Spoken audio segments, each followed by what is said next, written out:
Hi everyone. ഇന്ന് നമ്മൾ discuss ചെയ്യുന്ന ടോപ്പിക് എക്കണോമിക്സിലെ 4th മൊഡ്യൂളിലെ തിയറീസ് ഓഫ് എക്കണോമിക് ഗ്രോത്ത് എന്ന ടോപ്പിക്കാണ്. സോ ഫസ്റ്റ് നമ്മൾ നോക്കുന്നത് ക്ലാസിക്കൽ ഗ്രോത്ത് തിയറീസ് ആണ്. ക്ലാസിക്കൽ എക്കണോമിക് തിയറിയുടെ പ്രധാന വക്താക്കളാണ് Adam Smith, David Ricardo, Thomas Malthus and JS Mill എന്നിവർ. ഇവരുടെ പ്രധാനപ്പെട്ട കൺസെപ്റ്റുകളാണ് emphasise on capital accumulation, labour and land. Capital, labour, land എന്നിവയെ ബേസ് ചെയ്തിട്ടാണ് ഗ്രോത്തിനെ പരിഗണിക്കുന്നത്. Growth is limited by diminishing returns and population pressure. Diminishing returns എന്നത് ഭൂമിയുടെ സ്ഥിരതയും ലേബറും കൂട്ടിയാലും ലാഭം കുറയുമെന്ന ധാരണയാണ് ഡിമിനിഷിംഗ് റിട്ടേൺസ്. പോപ്പുലേഷൻ പ്രഷർ എന്നത് പോപ്പുലേഷൻ കൂടുന്നതനുസരിച്ച് വിഭവങ്ങൾ കുറയുമെന്ന പ്രഷറാണ് പോപ്പുലേഷൻ പ്രഷർ. ഡിമിനിഷിംഗ് റിട്ടേൺസും പോപ്പുലേഷൻ പ്രഷറും ഗ്രോത്തിനെ ലിമിറ്റ് ചെയ്യുന്നു. Long run equilibrium turns towards a stationary state, no growth.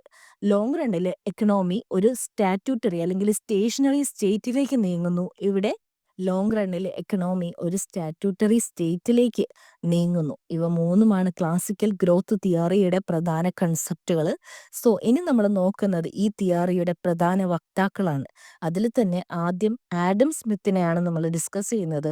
Adam Smith growth through division of labour, capital accumulation and free market, emphasise the invisible hand and neutral law of the economy.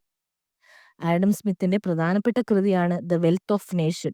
കൂടാതെ അദ്ദേഹത്തിന്റെ പ്രധാനപ്പെട്ട ആശയങ്ങളാണ് division of labour, labour divide ചെയ്യുന്നതനുസരിച്ച് productivity വർദ്ധിക്കുന്നു. Capital accumulation, ലാഭം ക്യാപിറ്റലായിട്ട് വീണ്ടും invest ചെയ്യുമ്പോൾ ഗ്രോത്ത് കൂടുന്നു. ഇൻവിസിബിൾ ഹാൻഡ്, മാർക്കറ്റിൽ സർക്കാരിന്റെ ഇടപെടൽ ഇല്ലാതെ തന്നെ ഡിമാൻഡും ഡിസ്ട്രിബ്യൂഷനും ഈക്വൽ ആവുന്നു എന്ന ആശയം അദ്ദേഹം മുന്നോട്ട് വെച്ചതാണ്.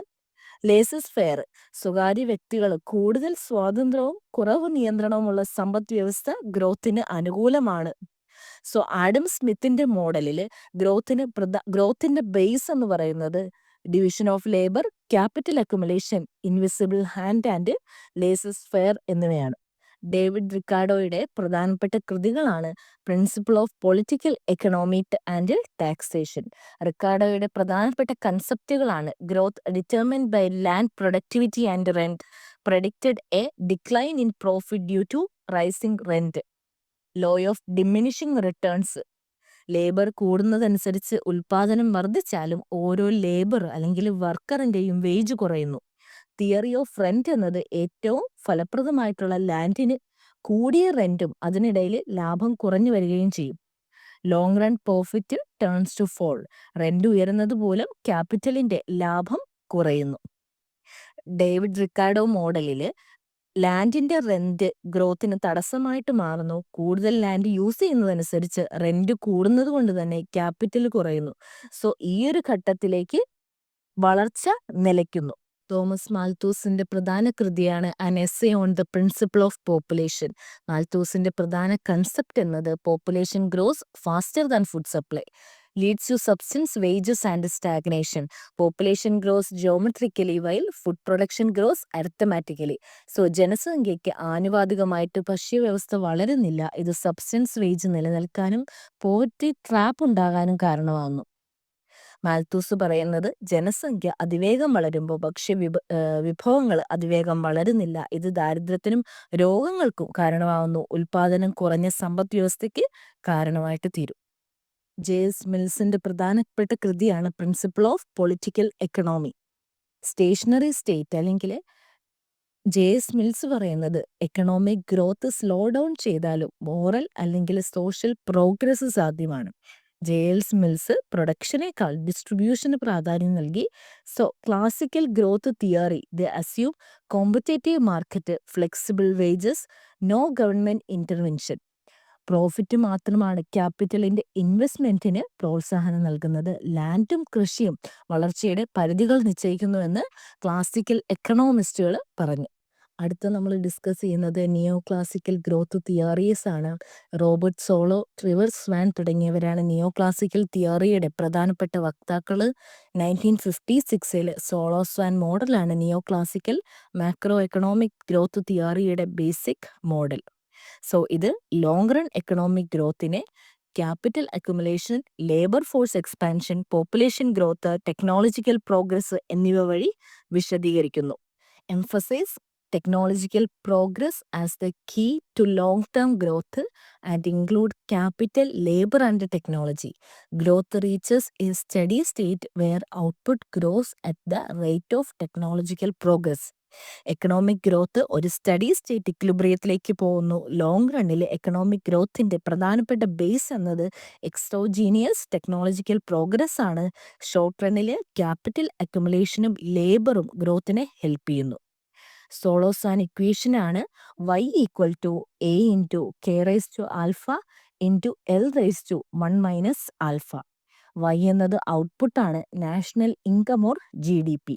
a എന്നത് പ്രൊഡക്ടിവിറ്റി ഫാക്ടറാണ്, k എന്നത് ക്യാപിറ്റൽ സ്റ്റോക്കാണ്, l എന്നത് ലേബർ ഫോഴ്സ് ആണ്. ആൽഫ എന്നത് elasticity of capital. It is always between 0 and 1. Solow Swan മോഡലിൻ്റെ കീ അസംഷൻസ് ആണ് diminishing returns to capital and labour, constant returns to scale and technology is exogenous. അടുത്ത നമ്മൾ discuss ചെയ്യുന്നത് partial theory of growth ആണ്. Partial theory of growth എന്നത് ഗ്രോത്തിനെ സ്വാധീനിക്കുന്ന ചില പ്രധാനപ്പെട്ട ഘടകങ്ങളെ മാത്രം കേന്ദ്രീകരിക്കുന്ന തിയറീസ് ആണ് partial theory of growth. So ഇതിൽ തന്നെ 4 തിയറീസ് ആണ് നമ്മൾ പറയുന്നത്. Capital formation Harrod Domar model, labour surplus Lewis model, technological progress Solow model and dual sector development Fei Ranis model. Lewis തിയറിയുടെ development with unlimited supply of labour, W. Arthur ലൂയിസിന്റെ 1954 economic development with unlimited suppliers of labour എന്ന ബുക്കിലാണ് അദ്ദേഹം ഈ ഒരു തിയറിയെക്കുറിച്ച് പറയുന്നത്. അദ്ദേഹത്തിൻ്റെ കീ ഐഡിയാസ് ആണ് dual economy, traditional and modern, and labour moves from low productivity agriculture to high productivity industrial sector. Lewis തിയറിയിൽ എക്കണോമി 2 സെക്ടേഴ്സിനെ കുറിച്ച് പറയുന്നു. The dual economy, traditional sector and modern sector. In traditional sector low productivity, surplus labour, marginal productivity 0 ആയിരിക്കും. പ്രധാനമായിട്ടും agricultural sector ആയിരിക്കും. Modern sector എന്നത് industrial, factories, വ്യാപാര മേഖലകൾ തുടങ്ങിയവയാണ്. Investment, profit, high marginal productivity, reinvestment എന്നിവയിലൂടെ ഗ്രോത്ത് ഉണ്ടാകുന്നു. So traditional സെക്ടറിൽ നിന്ന് സർപ്ലസ് ലേബേഴ്സിനെ മോഡേൺ സെക്ടറിലേക്ക് മാറ്റുമ്പോൾ എക്കണോമിക് ഗ്രോത്ത് ഉണ്ടാകുന്നു എന്നാണ് ഈ ഒരു തിയറിയിൽ ഇദ്ദേഹം പറയുന്നത്. ഇതിൻ്റെ പ്രധാനപ്പെട്ട അസംഷൻസ് ആണ് unlimited supply of labour at substance wages and profit in industries are reinvested and leading to growth. കൃഷി മേഖലയിലെ സർപ്ലസ് ലേബേഴ്സ് ഉള്ളതുകൊണ്ട് തന്നെ സബ്സ്റ്റൻസ് വേജസ് മതിയാവുന്നു. വ്യാവസായിക മേഖലയിൽ നിന്നുള്ള ലാഭം വീണ്ടും വ്യാവസായിക വികസനത്തിലേക്ക് റീഇൻവെസ്റ്റ് ചെയ്യുന്നു. ഇത് പൂൾഡ് ക്യാപിറ്റൽ അക്യുമുലേഷൻ വേഗത്തിൽ നടക്കാനായിട്ട് ഇടയാകുന്നു. ഇത് എക്സ്റ്റെൻഡഡ് ഇൻഡസ്ട്രിയൽ ഔട്ട്പുട്ടിലേക്ക് നയിക്കുന്നു. സോ മറ്റ് അസംഷൻസ് ആണ് constant real wages in industry and technology and capital are fixed initially. ഇതിൻ്റെ പ്രധാനപ്പെട്ട ക്രിറ്റിസിസം ആണ് assumes surplus labour exist. Surplus labour എന്ന സിറ്റുവേഷൻ എല്ലാ മേഖലയിലും ശരിയാവണമെന്നില്ല. സോ മാർജിനൽ പ്രൊഡക്ടിവിറ്റി എല്ലായ്പ്പോഴും 0 ആവണമെന്നുമില്ല. Ignore rural urban migration problems. Rural to urban migration എന്നത് ഇവിടെ ഡിസ്കസ് ചെയ്യുന്നില്ല. മറ്റ് ക്രിറ്റിസിസം പോയിന്റുകളാണ് informal sector ignored, structural rigidness, capital absorption limited. ഇതെല്ലാം ഇതിൻ്റെ പ്രധാനപ്പെട്ട ക്രിറ്റിസിസമാണ്. അടുത്തത് ഫൈ-റാനിസ് ഡ്യുവൽ സെക്ടർ മോഡലാണ്. ലൂയിസ് തിയറിയുടെ എക്സ്റ്റെൻഡഡ് വേർഷനാണ് ഫൈ-റാനിസ് മോഡൽ. Development of labour surplus economy എന്ന 64 ബുക്കിലാണ് ഇവർ ഈ ഒരു കൺസെപ്റ്റ് മുന്നോട്ട് വെച്ചത്. So John Fei and Gustav Ranis എന്നിവർ 3 ഫേസ് ആയിട്ട് ഇതിനെ തരംതിരിച്ചു. ട്രൈഫേസിക് ലേബർ ട്രാൻസ്ഫർ എന്നത് ഇതിനെ അറിയപ്പെടുന്നു. Focused on wage determination, agricultural productivity and labour transfer. The 3 phase of labour movement are surplus labour, marginal productivity positive and full employment reached. Phase 1 എന്നത് labour surplus labour phase ആണ്. Traditional സെക്ടറിൽ zero marginal productivity of labour ആയിരിക്കും ഈ ഒരു സിറ്റുവേഷനിൽ വേതന വർധനവില്ലാതെ വ്യാവസായികത്തിൽ അധികമായിട്ടുള്ള തൊഴിലാളികളെ absorb ചെയ്യുന്നു. വീണ്ടും പ്രോഫിറ്റ് നിക്ഷേപിക്കുന്നതനുസരിച്ച് ക്യാപിറ്റൽ അക്യുമുലേഷനും ഗ്രോത്തും സംഭവിക്കുന്നു. ഫേസ് 2 എന്നത് മാർജിനൽ പ്രൊഡക്ടിവിറ്റി പോസിറ്റീവ് ആവുന്നത്. That is diminishing surplus phase ആണ്. തൊഴിൽ മാറുന്നതനുസരിച്ച് ഉൽപാദനക്ഷമത കൂടുന്നു, ലേബർ മൂവ്മെന്റ് കൂടുന്നതനുസരിച്ച് ഫുഡ് പ്രൈസസ് കൂടുന്നു. സോ ഇതനുസരിച്ച് വേതനം കൂട്ടാനുള്ള ഒരു സമ്മർദ്ദം ഉണ്ടാവുന്നു. ഫേസസ് 3 എന്നത് full employment reached. So full employment ഫേസിൽ എല്ലാ സർപ്ലസ് ലേബേഴ്സിനെയും അബ്സോർബ് ചെയ്യുന്നു, വേജ് റൈസ് ആവുന്നു. സോ വ്യാവസായിക വളർച്ചയിൽ തൊഴിലാളികളെ എടുക്കാനായിട്ട് സാങ്കേതിക വിദ്യകൾ പിന്തുടരുന്നു. സോ ഫെയ്-റാനിസ് മോഡലിന് ലോയിസ് തിയറിയിൽ നിന്നെതിരായിട്ട് importance to agricultural output, explain food supply problems, wage dynamics and returns to trade between theories. അടുത്തത് നമ്മൾ ഡിസ്കസ് ചെയ്യുന്നത് ബാലൻസ്ഡ് ഗ്രോത്ത് തിയറിയാണ്. ബാലൻസ്ഡ് ഗ്രോത്ത് തിയറി എന്നത് അവികസിത രാജ്യങ്ങൾ അഭിമുഖീകരിക്കുന്ന വികസനത്തിനുള്ള തടസ്സങ്ങളാണ്. അത് മറികടക്കുന്നതിനായിട്ട് ഒരേ സമയം വ്യത്യസ്ത എക്കണോമിക് സെക്ടറുകളിൽ സംയോജിതമായിട്ടുള്ള നിക്ഷേപം അല്ലെങ്കിൽ സൈമുൾട്ടേനിയസ് ആൻഡ് കോർഡിനേറ്റഡ് ഇൻവെസ്റ്റ്മെന്റ് നടത്തുന്നു. ഇതാണ് ബാലൻസ്ഡ് ഗ്രോത്ത് തിയറിയുടെ പ്രധാനപ്പെട്ട ആശയം. റാഗ്നനോസ്കെ, റോസിൻ റോദർ, അർദർ ലൂയിസ് എന്നിവരാണ് ഈ ഒരു തിയറിയുടെ ബാലൻസ് തിയറിയുടെ പ്രധാനപ്പെട്ട വക്താക്കള്. ഇതിന്റെ പ്രധാനപ്പെട്ട കീ ഐഡിയ ആണ് simultaneous investment in various sector. വിവിധ ഉൽപാദന മേഖലകളിൽ ഒരേ സമയം നിക്ഷേപം നടത്തുന്നതിലൂടെ പരസ്പര ആശ്രയത്വം വളരുകയും ആവശ്യങ്ങൾ സൃഷ്ടിക്കുകയും ചെയ്യുന്നു. Encourage complementary and demand creation, solve വിക്ടസ് സർക്കിൾ ഓഫ് പോവർട്ടി. ഇത് ദാരിദ്ര്യത്തിന്റെ വിക്ടസ് സർക്കിൾ ഓഫ് പോവർട്ടി തകർക്കുന്നതിനും വികസനത്തിന്റെ സ്റ്റാർട്ടിംഗ് സ്റ്റേജിലേക്ക് രാഷ്ട്രത്തെ കൊണ്ടുവരുന്നതിനും സഹായിക്കുന്നു. അഗ്രിഗേറ്റ് ഡിമാൻഡ്, വിലക്കയറ്റം, വ്യാപാര വ്യവസ്ഥകളെ ലാഭനിലവാരം എന്നിവയിലൂടെ സമതുലിതമായിട്ടുള്ള വ്യാവസായിക വളർച്ച പ്ലാനിംഗ് ചെയ്യുന്നു. റോസ്റ്റിൻ റോദറിന്റെ തിയറിയാണ് big push theory. Large scale investment needed to overcome indivisibilities. Rosenstein റോദറിന്റെ ബിഗ് പുഷ് തിയറി ഒരേ സമയം വലിയ രീതിയിലുള്ള ഇൻവെസ്റ്റ്മെന്റ് നടത്തിയാൽ മാത്രമേ വികസനം തുടങ്ങാൻ കഴിയൂ എന്നാണ് പറയുന്നത്. റോസ്ലിൻ റോദർ പറയുന്നതനുസരിച്ച് ഉൽപാദന മേഖലയിലെ പല മേഖലകളിലും വലിയ തരത്തിലുള്ള നിക്ഷേപം ഒരേ സമയം നടത്തേണ്ടതാണ്. പല മേഖലകളിലും പരസ്പരം ആശ്രിതമായതുകൊണ്ട് തന്നെ ഓരോ മേഖലയിലെ ഉൽപാദനം മറ്റു മേഖലകളിലേക്ക് ആവശ്യമായിട്ട് മാറുന്നു. സോ ഇതിനെ ഇൻഡസ്ട്രി ഡിമാൻഡ് ലിങ്കേജ് എന്ന് പറയുന്നു. ഒരേ സമയം ഇൻവെസ്റ്റ്മെന്റ് നടത്തുമ്പോൾ മാത്രമേ പോസിറ്റീവ് എക്സ്റ്റേർണാലിറ്റീസ് സംഭവിക്കുകയുള്ളൂ. ചെറുതായിട്ട് ബഹുഭാഗങ്ങളിൽ നിക്ഷേപിച്ചാൽ അവയ്ക്ക് ആവശ്യക്കാർ ഉണ്ടാകുന്നില്ല. ഇതാണ് അവികസിത രാജ്യങ്ങൾ നേരിടുന്ന പ്രശ്നം എന്നാണ് റോസ്ലിൻ റോദർ ബിഗ് പുഷ് തിയറിയിൽ പറയുന്നത്. റാഗ്നനോസ്കി പറയുന്നത് underdeveloped countries face demand deficiency and coordinated investment can create demand.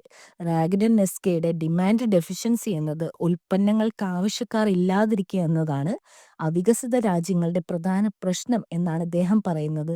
അതുകൊണ്ട് തന്നെ നിരവധി മേഖലകളിൽ ഒരേ സമയം നിക്ഷേപം നടത്തുകയും അത് ആവശ്യങ്ങൾ സൃഷ്ടിക്കും എന്നാണ് ഇദ്ദേഹം പറയുന്നത്. നസ്കയുടെ അഭിപ്രായത്തിൽ ഒരു രാജ്യത്തിന്റെ ദാരിദ്ര്യത്തിന്റെ പ്രധാന കാരണം അവിടുത്തെ ഇന്നർ ഡിമാൻഡ് സിസ്റ്റമാണ്. അവികസിത രാജ്യങ്ങളിൽ ആളുകൾക്കുള്ള കേവല ഉപജീവന മാർഗത്തിനുള്ള വരുമാനം മാത്രമേ ഉണ്ടാകുന്നുള്ളൂ. അതുകൊണ്ട് തന്നെ മറ്റുൽപ്പന്നങ്ങൾക്ക് ആവശ്യക്കാരില്ല. സോ കൂടുതൽ ഉൽപാദനം അവിടുത്തെ ആവശ്യകതയുടെ കുറവനുസരിച്ച് ലാഭം കുറക്കുന്നു, അത് നിക്ഷേപം കുറക്കുന്നു, അത് തൊഴിൽ സാധ്യത കൊടുക്കുന്നു, ഇത് വരുമാനം കുറക്കുന്നു. സോ ഈ ഒരു പ്രോബ്ലം പരിഹരിക്കാൻ ആവശ്യമായത് കോർഡിനേറ്റഡ് ഇൻവെസ്റ്റ്മെന്റ് ആണ്. അതായത് പല വ്യവസായങ്ങളിലും സേവന മേഖലകളിലും ഒരേ സമയം നിക്ഷേപം നടത്തി മ്യൂച്വൽ ഡിമാൻഡ് സൃഷ്ടിക്കുക എന്നാണ് നെസ്കെ പറയുന്നത്. അർദർ ലൂയിസിന്റെ ബാലൻസ്ഡ് സെക്ടോറിയൽ ഡെവലപ്മെന്റ് എന്നത് ലൂയിസിന്റെ തിയറി അനുസരിച്ച് അഗ്രികൾച്ചർ സെക്ടറിലും ഇൻഡസ്ട്രിയൽ സെക്ടറിലും ഒരേ സമയം ഇൻവെസ്റ്റ്മെന്റ് നടക്കാത്ത പക്ഷം ഡെവലപ്മെന്റ് നടക്കുന്നില്ല. ബാലൻസ്ഡ് ഗ്രോത്ത് എന്നത് രണ്ട് സെക്ടറിലും വികസനവും ലേബറും വായ്പാ ശേഷിയും ഉയർത്തുന്നതിലൂടെ സമ്പൂർണ്ണമായിട്ടുള്ള എക്കണോമിക് ഡെവലപ്മെന്റ് സാധ്യമാകുന്നു. അഗ്രോ ഇൻഡസ്ട്രിയൽ കോർഡിനേഷനിലൂടെ കാർഷികമായിട്ടുള്ള ഉൽപ്പന്നങ്ങൾക്ക് വ്യാവസായിക ഉപയോഗം വരുത്തുകയും വ്യാവസായിക ഉൽപ്പന്നങ്ങൾ കർഷകർ ഉപയോഗപ്രദമാവുകയും ചെയ്യുന്നു. സോ അടുത്തത് നമ്മൾ നോക്കുന്നത് തിയറി ഓഫ് അൺബാലൻസ്ഡ് ഗ്രോത്ത് ആണ്. ആൽഫ്രഡ് ഒ ഹിർഷ്മാനാണ് ഈ ഒരു ആശയം മുന്നോട്ട് വെച്ചത്. 1958 സ്ട്രാറ്റജി ഓഫ് എക്കണോമിക് ഡെവലപ്മെന്റ് എന്ന ബുക്കിലാണ് അദ്ദേഹം ഈ ഒരു ആശയം മുന്നോട്ട് വെച്ചത്. അൺബാലൻസ്ഡ് ഗ്രോത്ത് എന്നത് വികസനം സാധ്യമാകുന്നതിന് ചില തിരഞ്ഞെടുത്ത മേഖലകളിൽ മാത്രമായിട്ട് ഇൻവെസ്റ്റ്മെന്റ് കേന്ദ്രീകരിക്കുന്നു എന്നാണ് അൺബാലൻസ്ഡ് ഗ്രോത്ത് പറയുന്നത്. ഇതുവഴി ഡിസ്ഇക്വിലിബ്രിയം ഉണ്ടാവുകയും അത് മറ്റു മേഖലകളിൽ ആവശ്യമായിട്ട് വരികയും ഇൻഡ്യൂസ്ഡ് ഗ്രോത്ത് ഉണ്ടാവുകയും ചെയ്യുന്നു എന്ന് ഹിച്ച്മാൻ പറയുന്നു. Invest key sectors to create economic pressure and force development, encourage linkages that are forward and backward. Forward linkage, backward linkage, external economics എന്നീ 3 മെക്കാനിസമാണ് അദ്ദേഹം ഇവിടെ പറയുന്നത്. ബാക്ക്വേർഡ് ലിങ്കേജിൽ നിക്ഷേപം നടത്തുമ്പോൾ അതിനാവശ്യമുള്ള കൺസ്യൂമർ ഗുഡ്സ് അല്ലെങ്കിൽ മിഷനറീസ് തുടങ്ങിയവയുടെ ആവശ്യങ്ങൾ ഉയരുന്നു. ഇത് ബാക്ക്വേർഡ് ലിങ്കേജ് എന്ന് പറയുന്നു. ഉദാഹരണത്തിന് കെട്ടിടം നിർമ്മിക്കുമ്പോൾ സ്റ്റീല്, സിമെന്റ് വ്യവസായങ്ങൾ ഇതെല്ലാം വളരുന്നു. ഫോർവേഡ് ലിങ്കേജിൽ ഒരു വ്യവസായം ഉൽപ്പാദിപ്പിക്കുന്ന ഉൽപ്പന്നങ്ങൾ ഉപയോഗിച്ച് മറ്റു വ്യവസായങ്ങൾ തുടങ്ങുന്നു. ഫോർ എക്സാമ്പിൾ, ടെക്സ്റ്റൈൽസ് മിൽസ് വളരുമ്പോൾ റെഡിമെയ്ഡ് ഗാർമെന്റ്സ് ഉണ്ടാകുന്നു. അത് ഫാഷൻ ഇൻഡസ്ട്രിയെ ഗ്രോത്ത് ചെയ്യുന്നു. ഇതാണ് ഫോർവേഡ് ലിങ്കേജ് എന്ന് പറയുന്നത്. എക്സ്റ്റേണൽ എക്കണോമിക്സ് ഒരു മേഖലയിലെ നിക്ഷേപം മറ്റു മേഖലകൾക്ക് അനുകൂലമായ സാഹചര്യങ്ങൾ സൃഷ്ടിക്കുന്നു. For example, infrastructure, road, electricity തുടങ്ങിയവ വളരുന്നത്. ഇതിന്റെ കീ അസംഷൻസിലേക്ക് വന്നാൽ വിഭവങ്ങൾ പരിമിതമായ സമ്പദ് വ്യവസ്ഥയിൽ പ്രായോഗികമായിട്ട് ഉപയോഗിക്കാൻ സാധിക്കുന്നു. തിരഞ്ഞെടുത്ത ഒരു സെക്ടറിലെ ഗ്രോത്ത് മറ്റുള്ളവയിലേക്കും വ്യാപിക്കുന്നു. എല്ലാ സെക്ടേഴ്സിലും ബാലൻസ്ഡ് ഗ്രോത്തിനായിട്ട് വെയിറ്റ് ചെയ്യേണ്ട ആവശ്യമില്ല. So continued disequilibrium growth essential ആണ്. അടുത്ത തിയറി ആർ നെൽസന്റെ ലോ ലെവൽ ഇക്വിലിബ്രിയം ട്രാപ്പ് ആണ്.